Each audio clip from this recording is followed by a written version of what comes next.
സർക്കാർ ഗവർണർ പോര് രൂക്ഷമായി തുടരുന്നതിനിടെ ലോകായുക്ത നിയമഭേദഗതി ബില്ലിന് രാഷ്ട്രപതി അനുമതി നൽകിയത് സർക്കാരിന് നേട്ടമായി.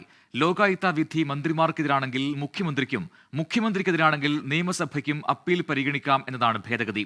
ലോകായുക്തയുടെ അധികാരങ്ങൾ വെട്ടിക്കുറയ്ക്കുന്ന നിയമഭേദഗതി ഭരണഘടനാ വിരുദ്ധം എന്നായിരുന്നു ഗവർണറുടെ വാദം. 2022 ഓഗസ്റ്റിലാണ് നിയമസഭ ലോകായുക്ത ഭേദഗതി ബിൽ പാസാക്കിയത്. ലോകായുക്തയുടെ അധികാരങ്ങൾ വെട്ടിക്കുറയ്ക്കുന്ന ഭേദഗതിയെന്ന് അന്നേ വിമർശനമുയർന്നു. മുഖ്യമന്ത്രിയുടെ ദുരിതാശ്വാസ നിധി ദുർവിനിയോഗ കേസ് പരിഗണിക്കുന്നതുകൊണ്ടാണ് ഭേദഗതിയെന്ന ആക്ഷേപവും ഉയർന്നിരുന്നു. നിയമഭേദഗതി ഭരണഘടനാ വിരുദ്ധമാണെന്നായിരുന്നു ഗവർണറുടെ വാദം. തുടർന്ന് ബില്ലിൽ ഒപ്പിടാതെ ഗവർണർ നീട്ടിക്കൊണ്ടുപോയി. സംസ്ഥാനം സുപ്രീംകോടതിയെ സമീപിക്കുകയും കോടതി രൂക്ഷ വിമർശനം നടത്തുകയും ചെയ്തു.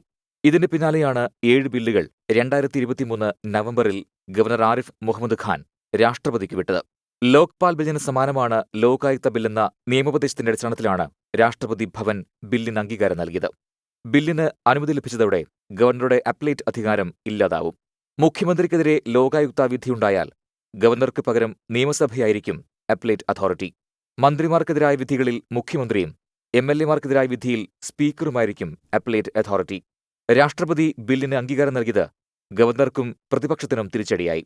രാഷ്ട്രപതി ഭവൻ തീരുമാനമനുസരിച്ച് ഇനി ഗവർണർ ബില്ലിൽ ഒപ്പിടും. 24 തിരുവനന്തപുരം.